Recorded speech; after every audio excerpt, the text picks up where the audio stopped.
سال 2001-2003 عراق افغانستان، دو طرف ایران و آمریکا اومد مستقر شد، جنگ کرد. 38 تا پایگاه منطقه‌ای هم بود، دور تا دور پیرامون ایران بودن. ظرف 20 سال آمریکایی رفته داره از اسرائیل دفاع میکنه ته مدیترانه. ما از مرزهامون بیرون زدیم رفتیم تو این گستره بزرگ 2.5 تنگه دست محور مقاومته.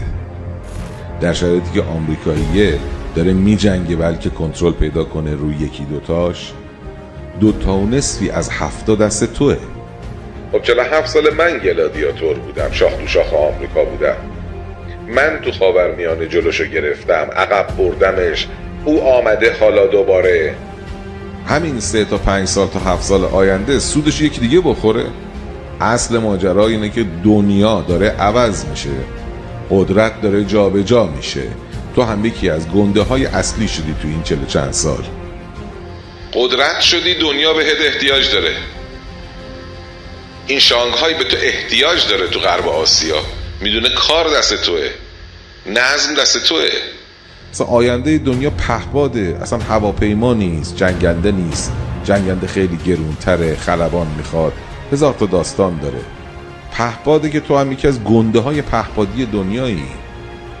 همه دنیا آویزون پهپادای تو هم.